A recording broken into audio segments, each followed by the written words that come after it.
कोल्हापूर जिल्ह्यातील शिरोळ तालुक्यातील निमशीर गाव.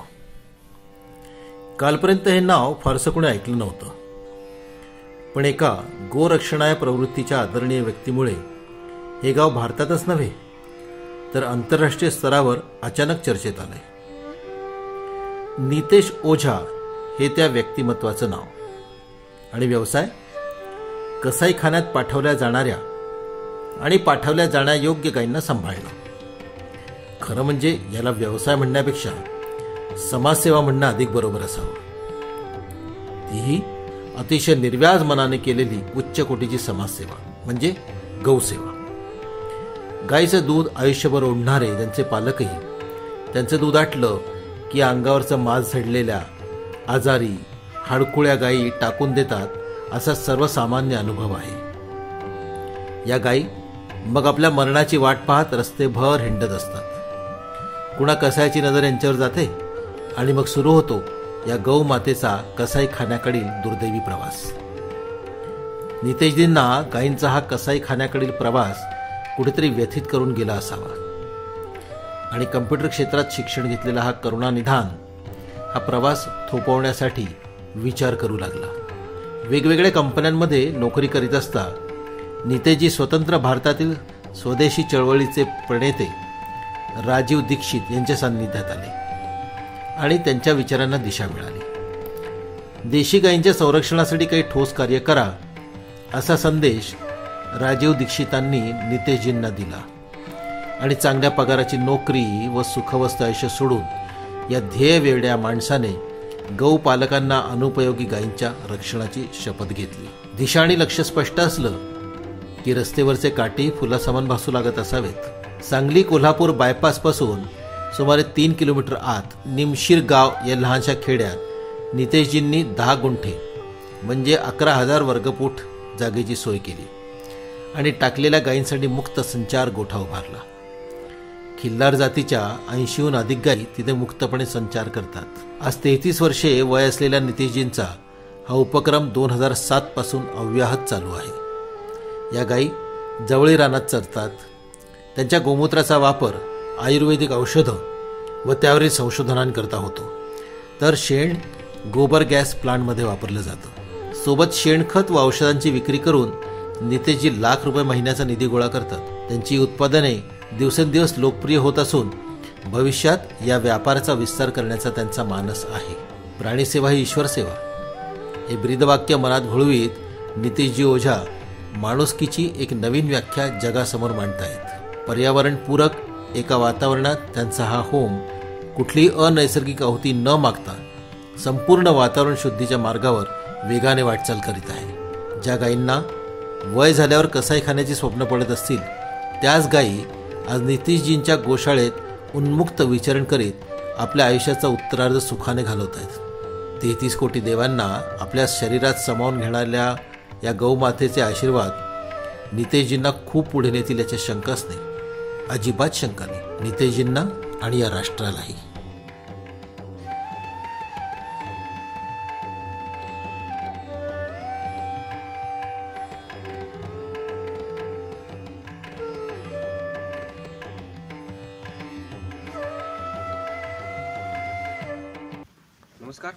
नमस्कार.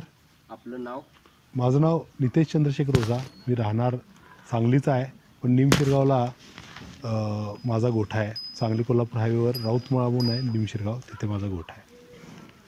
गोशाळेची सुरुवात कशी झाली आणि याची प्रेरणा कशी मिळाली? मी मूळतः कम्प्युटर क्षेत्रात काम करत होतो. माझं शिक्षण जे आहे ते कम्प्युटर क्षेत्रामध्ये झालं आहे, पण त्यानंतर पण बघितलं तर मी व्यवसाय करत होतो. वेगवेगळ्या कंपनीमध्ये चांगल्या पगाराची नोकरीसुद्धा होती, पण ते सगळं सोडून राजीवभाई दीक्षित हे आमचे गुरु आहेत, त्यांच्या सानिध्यामध्ये आलो. आणि त्यांच्या सानिध्यामध्ये आल्यानंतर जे आहे ते देशी गाईच्या संदर्भात काम करावं असं मला जे आहे ते त्यांच्याकडनं प्रेरणा मिळाली आणि त्यांची प्रेरणेतनंच जे आहे ते देशी गोपालन मी जे आहे ते सुरुवात केलं. सध्या आपल्याकडे किती गायी आहेत? आता माझ्याकडं 85 गायी आहेत जवळपास. आणि या 85 गायी ज्या आहेत या सगळ्या देशीमधल्या खिल्लार जातीच्या सगळ्या 85 देशी गोवंश आहे सगळा. त्यात गाई बैल वासरं सगळी मिळून. दूध किती देतात यातील गाई? दूधाच्या बाबतीत जर सांगायचं म्हटलं तर आम्ही ब्रीडिंग पॉलिसीवर काम करतो, त्यामुळे आम्ही आमच्या इथं दूध काढत नाही. आम्ही वासरांसाठी ते दूध सोडतो आहे आणि चांगल्या दर्जाच्या पुढच्या उन्नत पिढी तयार व्हाव्यात म्हणून आम्ही ब्रीडिंग पॉलिसी राबवतो आहे, ज्याच्यातून चांगले वळू संगोपन करून हे सगळ्या गोष्टी केल्या जातात. आणि त्यामुळं जे आहे ते आम्ही आमच्या इथं दूध मुळातच काढत नाही, कमी स्वरूपात काढतो. लागतं तर आमच्या घरापुरतं आणि गोठ्यापुरतं इथल्या माणसांपुरतं एवढंच आणि औषधापुरतं. या गोशाळेचं जे गोठा बांधणी नियोजन कसं केलं तुम्ही? गोशाळेचं जे आहे ते मुळात डोंगराकडला मी जागा बघितली आणि डोंगराकडला जागा असल्यामुळं गाई जे आहेत ते चरण्याच्या व्यवस्थेमुळं जे आहे ते सोपं जातं आणि गाईंची तब्येत चांगली राहते. आणि ह्याचा जो आहे तो भौगोलिकदृष्ट्याचा उपयोग आपण करून घ्यायचं मी नियोजन केलं. त्याचबरोबर गोठा जो आहे तो पूर्ण जवळपास एक 10 गुंठामध्ये हा सगळा देशी गोठा आहे आणि मुक्त गोठा आहे. म्हणजे सकाळी गाई चरायला जातात, संध्याकाळी येतात, आल्यावर पण जे आहे ते पूर्ण मोकळ्या असतात आणि मोकळ्या असल्यामुळे त्या एकदम खुश असतात आणि एकदम त्यांचं जे आहे ते संगोपन चांगल्या पद्धतीनं व्यवस्थित होतं. गायींच्या चाऱ्यांचं नियोजन कसं असते? गाईच्या चाऱ्यासाठी आम्ही काय केलं आहे, आमच्या इथं जे आहे ते मार्वेल नावाचं एक गवत आहे, ते आम्ही लागवड केलं. ते एकदाच लागवड केलं की जवळपास 30 वर्ष परत त्याला हे करायला लागत नाही.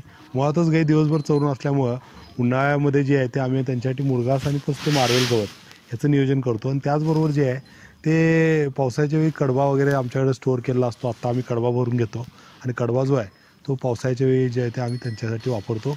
आणि गवत हे चरणाचं नियोजन हे 12 महिने असतं.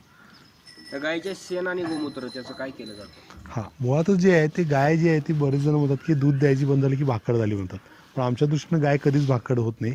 शेण आणि गोमूत्राच्या माध्यमातून ती कायम रोकड स्वरूपात सगळंच काही काही देत असते आणि हे जे आहे ते आम्ही वापरत असतो. गाईचं शेण आणि गोमूत्रापासून आम्ही बरेच वेगवेगळे औषधी उत्पाद तयार करतो आणि हे औषधी उत्पादांचं जे आहे ते लोक इथे येऊन जागेवर आणि सांगलीला आमचं जे शॉप आहे तिथनं खरेदी करतात आणि पेशंटना वेगवेगळ्या औषधांना डॉक्टर्स ह्या सगळ्या लोकांमध्ये याची मागणी फार मोठ्या प्रमाणात आहे. आणि त्याचा वापर जो आहे तो आम्ही नुसतं शेण गोमूत्राचा वापर जो आहे तो स्पेसिफिक एकाच गोष्टीसाठी न करता सगळ्या पद्धतीनं जे आहे त्याच्या गोवऱ्या तयार करणं, त्याचे वेगवेगळे रेडिएशन चिप, मोबाईलचे रेडिएशन चिप बनवतो आम्ही. त्याचबरोबर शेणाचं भस्म तयार केलं जातं, शेणाचं खताचं प्रकल्प आहे आमच्याकडं. त्याचबरोबर बायोगॅस आहे, बायोगॅसच्या माध्यमातून केलं जातं. आणि गोमूत्राचं पण असंच आहे, गोमूत्राचे अर्क वेगवेगळ्या प्रकारचे जे आहेत ते बनले जातात. आणि गोमूत्राचे अर्क जे आहेत हे गोमूत्राचे अर्क जे आहेत ते वेगवेगळ्या रोगांवर जे आहेत ते उपयुक्त जे आहेत ते ठरतात. आणि त्याच पद्धतीनं त्याचा वापर जो आहे तो सगळ्या रोगांसाठी आणि वेगवेगळ्या चिकित्सा पद्धतीमध्ये आम्ही मूळतः पंचगव्याचे उत्पाद आणि औषधी बनवण्यामध्ये आम्ही त्याचा वापर सगळ्यात जास्त करतो. त्या गायीचं आरोग्याच्या दृष्टीनं काय महत्त्व काय आहे आपल्या शरीरासाठी? गाईचं सानिध्यच हे सगळ्यात मोठं आरोग्य आहे. खरं सांगायचं म्हणजे गाईचं जे सानिध्य आहे सानिध्यातूनच आपल्याला वेगवेगळ्या प्रकारचं जे आहे त्यातनं उपयुक्तता जी आहे ती घडते. गाईच्या शरीरावर नुसता हात जरी फेरला तरी म्हणतात की ब्लड प्रेशरसारखा रोग जो आहे तो बरा होतो आणि हे विज्ञानानं सिद्ध केलेलं आहे. तसंच बघितलं तर गाईचं दूध प्रचंड औषधी आहे लहान मुलांसाठी. गाईच्या बाबतीत अगर अजून सांगायचं म्हटलं तर गाईचं शेण, गोमूत्र, दूध, तूप, ताक, दही ह्या सगळ्याच गोष्टी आरोग्यासाठी आपल्या महत्त्वाच्या आहेत. ह्याचा वापर पूर्वापारपासून आपल्या संस्कृतीमध्ये चालत आलेला आहे आणि या संस्कृतीमधनं चालत आलेला वापर आपण ज्या पद्धतीनं बंद केला तसंच आपल्याकडे जे आहे ते वेगवेगळ्या रोगांचा प्रादुर्भाव झाला. म्हणजे राष्ट्रसंत तुकडोजी महाराजांनी सांगितलं आहे की गोवंश सुखी होता तोवरी नव्हती दरिद्रता, नव्हती ऐसी विपुलता रोगराईची. गाईचं गव्यांचा वापर आपल्या नित्य जीवनामध्ये जसा जसा कमी झाला तसे असे रोगराई आज बघतो आपण वेगवेगळ्या माध्यमातून जे रोगराई जे आहेत ते पसरलेत. गोशाळेचं आर्थिक नियोजन जे आहे ते आम्ही स्वावलंबी पद्धतीने चालतं. म्हणजे गोशाळेचं जे काही उत्पादन बनतात हे उत्पादन या सगळ्या बाजारांमध्ये आणि त्याचबरोबर आपण बघितलं तर रुग्णांमध्ये जे आहेत ते फार मोठ्या प्रमाणात प्रसिद्ध आहेत. त्यामुळे ते येऊन घेऊन जातात, इथनं जागेवर बघितलं तर जागेवरून घेऊन जातात. आणि त्याचबरोबर पूर्ण गोशाळेचं नियोजन जे आहे ते स्वावलंबी पद्धतीने चालतं. म्हणजे गाईचा चारा, पाणी, मनुष्यबळाचे पगार, आमचा खर्च हे सगळा जो आहे तो गाईंच्या शेण गोमूत्रापासून भागवला जातो. दूध नाही, दूध आमचं बाय प्रोडक्ट आहे. दूध जे आहे ते आम्ही फक्त एवढंच तयार करतो जेणेकरून आम्हाला औषधी स्वरूपामध्ये वापरायला जे आहे तो उपयोग तयार होतो. असं आम्ही बरेच काही काही उत्पादन बनतो. गोमूत्र जे आहे ते 400 रुपये लिटरनं विकलं जातं. इथं शेणाची किंमत बघितली तर जवळपास 60-70 रुपये किलोपर्यंत शेण जे आहे ते विकलं जातं सहज रूपानं. 100 रुपये किलोही कधी कधी शेण जे आहे ते विकलं जातं. देशी गाईचं महत्त्व सांगा, म्हणजे जेणेकरून लोकांना त्याच्याविषयी ओढ निर्माण झाली पाहिजे आणि ती काळाची गरज आहे सध्या. हां, कसं आहे, देशी गाय जी आहे ती आपल्या पूर्वीपासून जी आहे ते मनुष्य वस्तूच्या फार जवळ राहिलेला हे जीव आहे. तर आपण अगर एका पद्धतीने बघितलं तर देशी गाई आपल्या आज समाजामध्ये जे वेगवेगळे प्रकारचे रोग पसरत आहेत, म्हणजे एकूण अगर आपण रोग बघितले तर सर्दीपासून कॅन्सरपर्यंत आणि पायाच्या नखापासून डोक्याच्या केसांपर्यंत ह्या सगळ्या रोगांवर गोमूत्र, दूध, तूप, ताक, दही आणि शेण, गोमय ह्या सगळ्यांचा जो आहे तो प्रचंड औषधी परिणाम आहे. आणि ह्याचा औषधी परिणाम जो आहे तो लोकांनी ओळखावा आणि देशी गाईचं दूध, तूप, ताक, दही या पंचगव्याचा वापर जो आहे तो नित्य जीवनामध्ये करावा, जेणेकरून त्यांना रोगांपासून मुक्तता तर मिळेलच, त्याचबरोबर जे आहे ते या सगळ्या रोगांमध्ये त्यांची पूर्ण रोगमुक्त होण्यासाठी व्यवस्था निर्माण होईल, एवढी ताकद देशी गाईच्या या पंचगव्यामध्ये आहे. आणि ह्याचा ओळख करून लोकांनी जे आहे ते देशी गाईचं गोपालन जे आहे ते निश्चितपणे सुरू करावं आणि आपल्या घरामध्ये एक गाय निश्चित असावी असं मला वाटतं. साधारणपणे यातून किती उत्पन्न मिळतं तुम्हाला? साधारणपर्यंत जर आपण बघितलं तर ह्या गोठ्याचा खर्च आणि या सगळ्या गोष्टींचा अगर विचार केला तर महिनाकाठी जवळपास एक 1.5 लाख रुपयाचा जो आहे तो गोठ्याचा खर्च आहे आमचा. आणि ह्या 1.5 लाख रुपयाचा गोठ्याचा जसा खर्च आहे त्याच पद्धतीनं बघितलं तरी जागा भाडेतत्वावर आम्ही घेतलेली आहे आणि बाकीची व्यवस्था आम्ही चारा पाणी सगळ्यांनी व्यवस्था नियोजन लावतो. तर वर्षाकाठी जे आहे ते एकूण टर्नओव्हर जो आहे तो वर्षाकाठी एकूण टर्नओव्हर जो आहे तो जवळपास 35 ते 40 लाखाच्या आसपासपर्यंत सहजरित्या होतो. जेव्हा की मी इथं पूर्ण उपलब्धता नसतं, मी व्याख्यानांच्या माध्यमातून संशोधनासाठी बऱ्याच वेळेला मी या जागेवरून फार मला लांब राहावं लागतं, तरी ही शक्यता जी आहे ती या सगळ्या गोष्टींमुळे घडत जाते. एवढं उत्पन्न यातून मिळू शकतं का? आणि शेतकऱ्यांनी हा करावं का? 100% करावं. शेतीमध्ये बघा, शेती, गाय आणि आरोग्य हे 3 विषय असे आहेत की हे त्रिकोण आहे, हा जो आहे तो वेगळा आपण म्हणू शकत नाही. कारण शेतीशीच संबंधित गाय आहे आणि गायीशी संबंधित आपलं आरोग्य आहे, आपलं आरोग्य शेतीशी संबंधित आहे. त्यामुळे शेती, गाय आणि आरोग्य ह्याला आपण वेगळं माफ करणं हे चुकीचं आहे. त्यामुळे शेतकऱ्यांनी निश्चित गोपालन करावं. आणि गायीकडं शेतकऱ्यांचं जो स्वरूप बदललं आहे त्यामुळंच अलीकडं जे आहे ते शेतकऱ्यांचं विषय जो ध्यानात येत नाही की चुकतो, ह्याचं कारणच जे आहे ती शेतकऱ्यांची दिशा थोडी दिशाभूल होते. आणि गोपालन, देशी गोपालनाकडे अगर शेतकरी वळाले तर निश्चित त्यांना ते फायदेशीर ठरेल. गोशाळेमध्ये एकूण जे आहेत ते जवळपास आम्ही शेण, गोमूत्र, दूध, तूप, ताक, दही, लोणी, तूप ह्या सगळ्यांपासून जे आहे ते जवळपास 300 प्रकारची उत्पादनं जे आहेत ते बनवतो. आणि या 300 उत्पादनांमध्ये अगर आपण एकंदरीत बघितलं तर गोमूत्र अर्कपासून घनवटी आणि वेगवेगळ्या प्रकारचे स्नानचूर्ण, दंतमंजन, फेसपॅक हे सगळे तर आहेच. हे सोडून रेडिएशन चिप, शेणी अग्निहोत्रासाठी जे आहे ते दिली जाते. त्याचबरोबर अगर आपण बघितलं तर तूप आमच्याकडं वेगवेगळ्या प्रकारचे 80 प्रकारचे तूप औषधी माध्यमातून तयार आहेत. आणि हे 80 प्रकारचे तूप जे आहेत ते जवळपास 1400 रुपयेपासून ते 24,000 25,000 रुपये किलोपर्यंत विकले जातात. आणि ह्याची एवढी मागणी असते की ही उपलब्धता असणं पण फार वेळा अवघड होतं, की उपलब्ध जे आहे ते इथं नसतं. ह्या सगळ्या गोष्टीतून आम्हाला काय मिळत असेल तर सुख, शांती, समाधान, आरोग्य, चारित्र्य, पैसा, नाव ह्या सगळ्या गोष्टी ज्या आहेत ते ह्यातनं मिळतात. आणि मला वाटतं की ह्या सगळ्या गोष्टीसाठीच आपण सगळं हे उपद्व्याप जे आहे ते जीवनाचा करत असतो. तर शेतकऱ्यांनी हे सगळ्या गोष्टी अवश्य कराव्यात.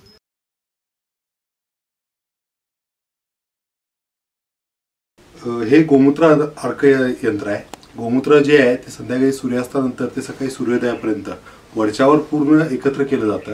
आणि हे वरच्यावर पकडून जे आहे ते गोमूत्र ह्या बाष्प यंत्रामध्ये टाकून त्याला उकळलं जातं. आणि उकळून जे आहे हे जे वाफ जी आहे ती वाफ ह्याच्यामध्ये बोरोसिलिकेटचं कंडेन्सर आहे, ह्या कंडेन्सरमध्ये ती वाफ जाते.